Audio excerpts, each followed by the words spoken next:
အကယ်၍သာ line တစ်ချောင်းက xy plane ကိုဒေါင်းမဲ့ကြမယ်ဆိုလို့ရှိရင်အဲ့ဒေါင်းမဲ့ကြတဲ့ line ဒီ xy plane ဖြစ်တဲ့အတွက် zx နဲ့ပြိုင်မှာဒါကြောင့်မလို့သူဒီ z တန်ဖိုးကchanges ဖြစ်မယ်ပေါ့ variable ဖြစ်မယ်ပေါ့ပြောင်းလဲမယ်ဒါဆိုရင်မပြောင်းလဲတာဒီ x နဲ့ y နဲ့ဆိုတော့ equation ရေးရမှာက x equal a ရဲ့ y equal b ရဲ့ဆိုပြီးတော့ဖြစ်သွားမယ်ပေါ့နောက်တစ်ခါ yz plane ကိုဒါနော် yz plane ကိုဒါဒေါင်းမဲ့ကြမယ်ဆိုရင်အဲ့ဒေါင်းမဲ့ကြတဲ့ line ဒီ x ဝင်ရိုးနဲ့အပြိုင်ဖြစ်မယ်ဒါကြောင့်သူ့မှာ x တန်ဖိုးက changes ဖြစ်မယ်x တန်ဖိုး changes ဖြစ်တဲ့အတွက်ဆိုတော့ equation ရေးတဲ့အခါမှာ y တန်ဖိုးကိုရေးပေးမှာ y equal b နဲ့ z equal c ဖြစ်မယ်နောက်တစ်ခုကတော့ဆိုတော့ zx plane ပေါ့ zx plane ကိုဒါဒေါင်းမဲ့ကြမယ်ဆိုရင်အဲ့ဒေါင်းမဲ့ကြတဲ့မြင်းဒီ y ဝင်ရိုးနဲ့ပြိုင်မယ်ဒါကြောင့်မလို့ y တန်ဖိုးက changes ဖြစ်မယ်အဲ့တော့ဆိုတော့ equation ရေးတဲ့အခါမှာ x နဲ့ z နဲ့ကိုရေးပြရမယ် x equal a နဲ့ z equal c ဆိုဖြစ်သွားမယ်အဲ့တော့ဒီက a တွေ b တွေ c တွေကဘယ်ကရလာမလဲဆိုရင်ဆရာတို့ကိုပေးထားတဲ့အဲ့ဒီ point ကနေပြီးတော့ a တွေ b တွေ c တွေရမယ် x တန်ဖိုးက a y တန်ဖိုးက b z တန်ဖိုးက c ပေါ့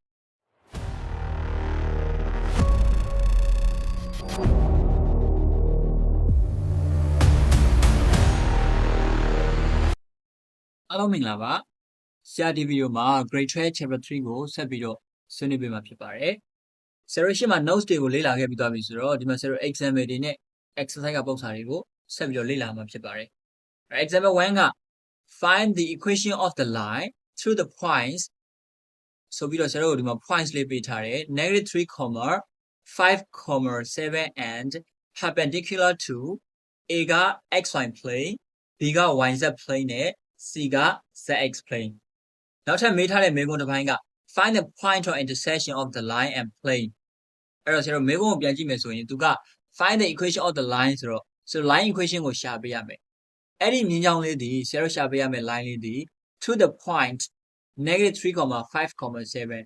-3, 5, 7 ဆိုတဲ့ point လေးကိုဖြတ်သွားတဲ့ line ဖြစ်ပြီးတော့ perpendicular to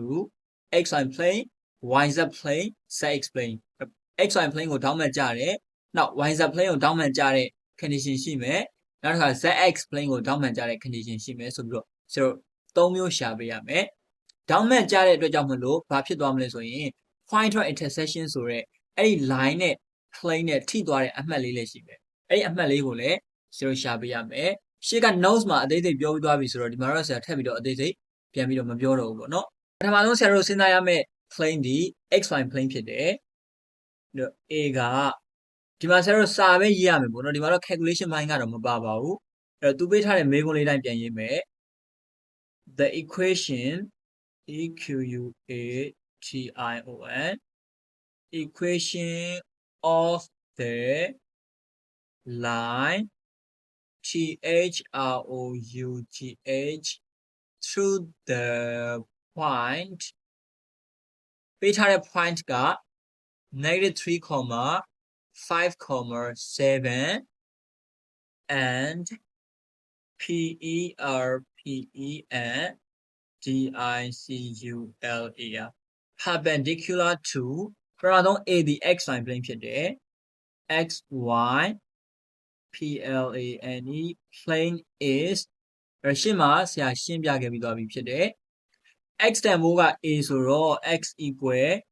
A ကဒီမှာ-3လို့ပေးထားတယ် -3 and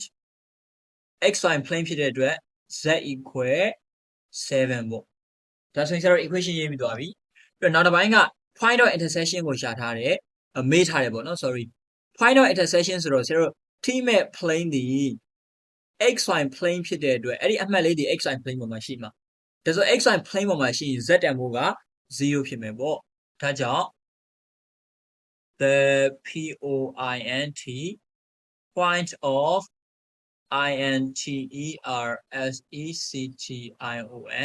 intersection of the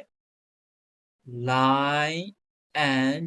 plane နေရာမှာဆရာတို့ xy plane လို့ပြန်ပြောင်းပေးမယ်မပြောင်းဘဲနဲ့ plane လို့ရေးရင်လည်းရတယ်ဆရာတို့ကရေးနေတာဒီ A ဖြစ်တဲ့အတွက် plane လို့ပြောလိုက်တာဒီ xy plane နဲ့အတူတူပဲပေါ့ဒီမှာတော့ဆရာကနာမည်လေးတစ်ခါတည်းအတိအကျထည့်ပေးလိုက်မယ် xy plane plane is သူကဘယ်လိုဖြစ်မလဲဆိုရင် a, b, 0ပေါ့အဲ့တော့ a တန်ဖိုးက -3 b တန်ဖိုးက 7 c ကတော့0ဖြစ်မယ်ဒါဆိုရင်ဆရာတို့နံပါတ် a ကတော့ပြီးသွားပြီပေါ့ okay နံပါတ် a ပြီးသွားရင်ဆရာတို့နောက်ထပ်နံပါတ် b နဲ့ c ကိုဆက်သွားမယ်နံပါတ် b မှာကစာတော့ပြန်ပြီးတော့မရေးတော့ဘူးဒီကောင်လေးပဲနည်းနည်းလိုက်ပြင်လိုက်မယ်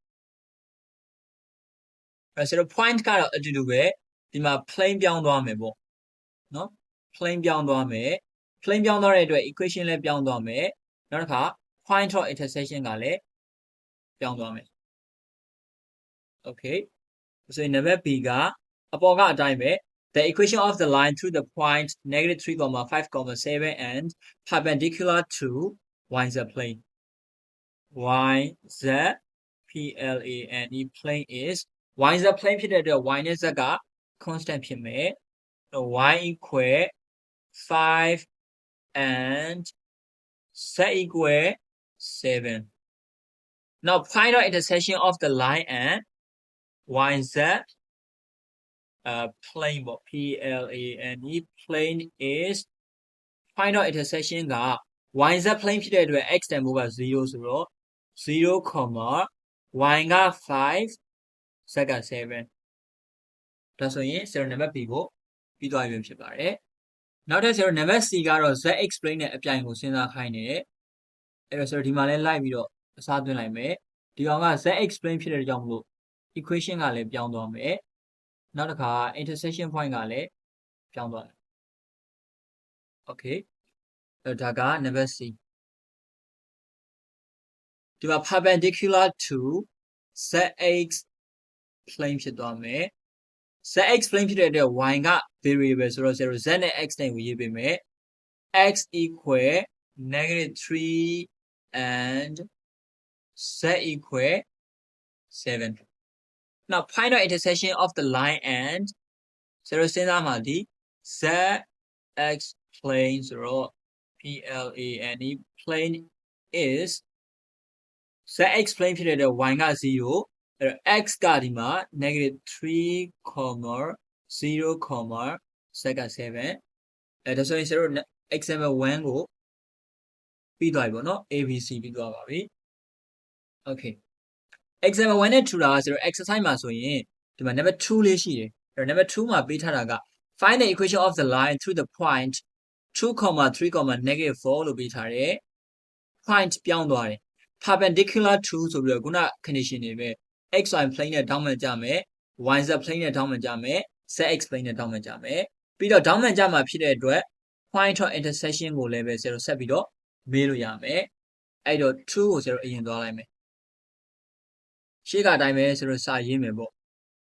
a က the equation equation of the line THROUGH through the POINT point 2, 3, -4 and PERPENDICULAR perpendicular to ဆိုတော့ A က xy plane ကိုစဉ်းစားမှာ xy plane xy plane ဖြစ်တဲ့အတွက် x နဲ့ y နဲ့က constant ဖြစ်မယ် x equal 2 and y equal 3နောက်ထပ်တစ်ပိုင်းက point of intersection ကိုဆက်ပြီးစဉ်းစားရမယ်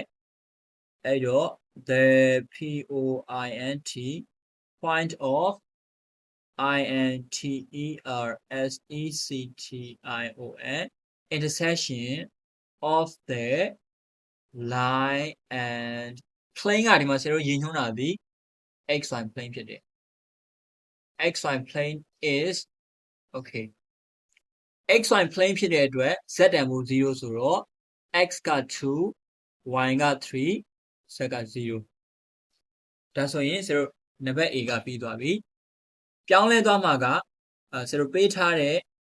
ဒီ plane ပြောင်းသွားမယ်ပေါ့နော် plane ပြောင်းတဲ့အတွက် equation လည်းပြောင်းမယ် ဖြတ်တဲ့အမှတ်ကတော့အတူတူပဲเนาะဖြတ်မှတ်ကတော့ဒီအမှတ်ပဲနောက်တစ်ခါ intersection point ပြောင်းသွားမယ်ဒါက number B ANTN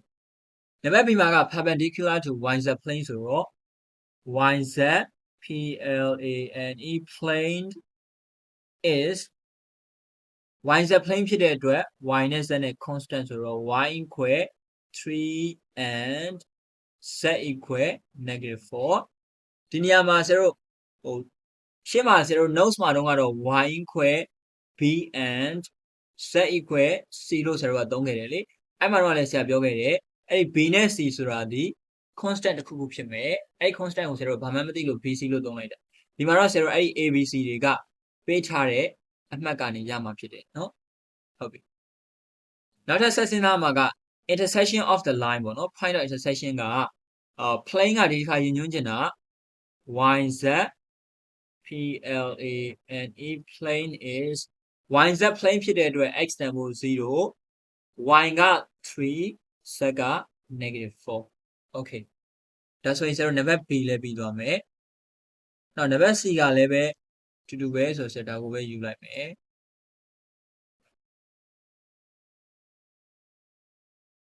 okay ပြောင်းလဲသွားမှာကတော့ရှေ့ကလိုပဲဆရာတို့ပေးထားတဲ့ plane ပြောင်းသွားမယ်နောက်တစ်ခါ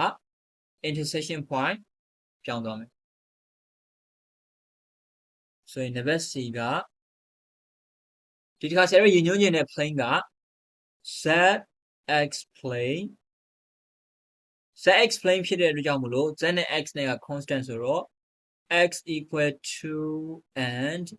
Z equal -4 intersection point ကကြတော့ ZX plane ဖြစ်တဲ့အတွက်ကြောင့်မလို့ Y တန်ဖိုးက0ဒါကြောင့်2, 0, -4 okay ဒါဆိုရင်ဆရာတို့ example 1နဲ့ပုံစံ2 number 2လေးလည်းပြီးသွားမယ်ပြီးတော့ဆရာတို့ number 1ကိုကြည့်အောင် number 1က find the equation of the line containing the point 1, -2, 3 and parallel to xy plane, yz plane, zx plane ဒီ plane 3ခုနဲ့ parallel ဖြစ်နေတဲ့ plane ရဲ့ equation ကိုဆရာတို့ရှာရမယ်အဲဒီတော့ဆရာတို့ပထမဆုံးက xy plane နဲ့ parallel ဖြစ်နေမယ်ဆိုလို့ရှိရင်အဲ့ဒီ xy plane နဲ့ parallel ဖြစ်နေတဲ့ plane မှာ z တန်ဖိုးကတူမယ်ပေါ့နော်ဆရာအဲ့ဒါကို notes မှာတော့ဘယ်လိုပြောခဲ့လဲဆိုလို့ရှိရင်အောက်ကကျမ်းမြင်နဲ့အဲ့ကျမ်းမြင်ရဲ့အပေါ်မှာရှိတဲ့မျက်နှာချင်းနဲ့လေအဲ့မျက်နှာချင်းရဲ့အကွာအဝေးကိုလှမ်းတိုင်းလိုက်လို့ရှိရင်ဒီမှာ z က constant ဖြစ်မယ်ပြောင်းလဲမှာက x နဲ့ y နဲ့ဒါကြောင့်မလို့ဆရာ equation ရေးတဲ့အခါမှာz equal c ဆိုပြီးတော့ဖြစ်သွားမယ်အဲ့ c ကဘယ်ကရမလဲဆိုရင်ဒီပေးထားတဲ့အမှတ်ကနေရမယ်နောက် yz plane နဲ့ပြိုင်မယ်ဆိုလို့ရှိရင် yz plane နဲ့ပြိုင်ရင်ကျွန်တော်ဘာတူမလဲဆိုရင် x တူမယ်ဒါကြောင့်ဆရာတို့ equation ရေးတဲ့အခါမှာ x equal a ဆိုပြီးဖြစ်သွားတယ်နောက် zx plane နဲ့ပြိုင်မယ်ဆိုလို့ရှိရင် y တူမယ် y က constant ပေါ့ဒါကြောင့် equation ရေးတဲ့အခါမှာ y equal b ဆိုပြီးဖြစ်သွားမယ်ဆိုတော့ဒါလေးကိုမှတ်မိပြီဆိုရင်ဆိုတော့ပု္ပ္ပာရဲ့မေးချက်ကိုသွားရအောင်ပထမဆုံးဆရာတို့ကိုမေးထားတာက xy plane ဆိုတော့ဒီမှာတော့ဆရာတို့စာလေးရေးရမယ်ရှေ့ကပု္ပ္ပာအတိုင်းပဲ the equation equation equation of the line containin containing the point ပေးထားတဲ့ point က 1, -2, 3 and parallel parallel to a က xy plane xy plane is xy plane နဲ့ပြိုင်မှာဖြစ်တဲ့အတွက်ဒီမှာနော် z က constant ဆိုတော့ z equal ဒီမှာတော့ c လို့သုံးစရာမလိုတော့ဘူး c တန်ဖိုးက3ဆိုတော့3ဒါပဲဆိုတော့ parallel ဖြစ်တယ်ဆိုရင်တော့ equation ကတစ်ခုပဲရှိမှာအဲ့နံပါတ် b ကလည်းဆိုတော့ဒီတိုင်းပဲပြန်ရေးရမယ်ဒီမှာတော့ဆရာရေးလိုက်တော့မယ် the equation of the line containin containing the point ပေးထားတဲ့ point က 1, -2, 3 and PARALLE and parallel to ဒီတစ်ခါ B ကကြတော့ YZ plane YZ PLANE YZ plane နဲ့ပြိုင်မယ်ဆိုလို့ရှိရင် x တန်ဖိုးကအတူတူပဲဖြစ်မယ်ဒါကြောင့် x equal a နေရာမှာပါထည့်မလဲဆိုရင်1ထည့်မယ်နောက် C ကလည်းဒီတိုင်းပဲ the equation equation of the line CONTAINING containing the point ပေးထားတဲ့ point က 1, -2, 3 and PARALLE and parallel to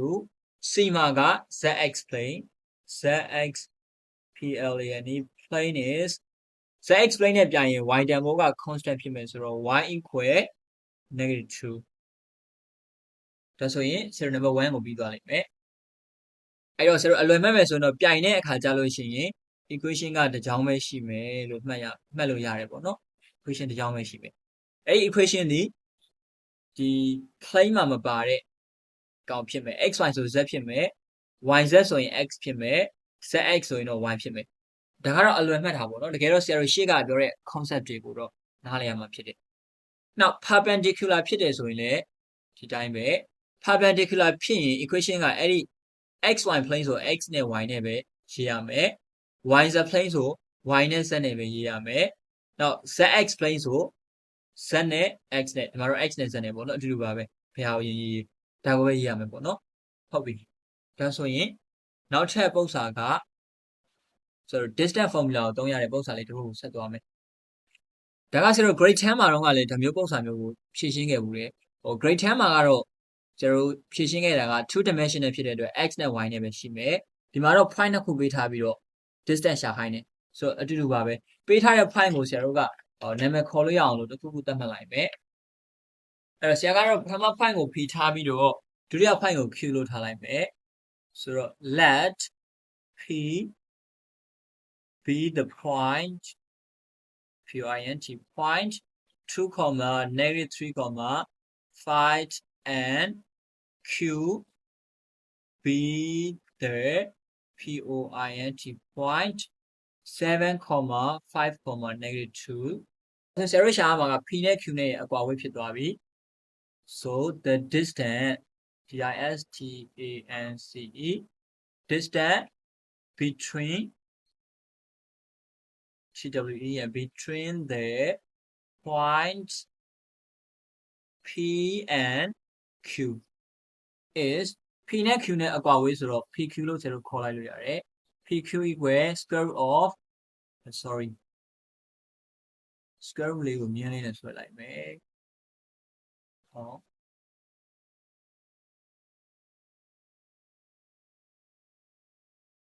ဒီမှာတော့ဆရာပုံသင်နည်းတစ်ခေါက်ပြန်ရေးပေးလိုက်မယ်နော်ပုံသင်နည်းက x2 minus x1 the whole square plus y2 minus y1 the whole square plus z2 minus z1 the whole square ဆိုပြီးတော့ဆိုတော့ distance formula ရှာတဲ့ပုံသင်နည်းလေးကိုရှင်းမှာတော့ငါလေ့လာခဲ့ပြီးသွားပြီ okay အဲ့တော့ဒီမှာဆိုတော့ p ကို x1 y1 z1 ထားရင် q က x2 y2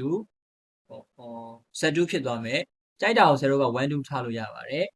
ဆရာတို့အစဉ်တိုင်းဖြစ်အောင်လို့ p ကိုပဲထားလိုက်မယ်ဆိုရင် equal square root of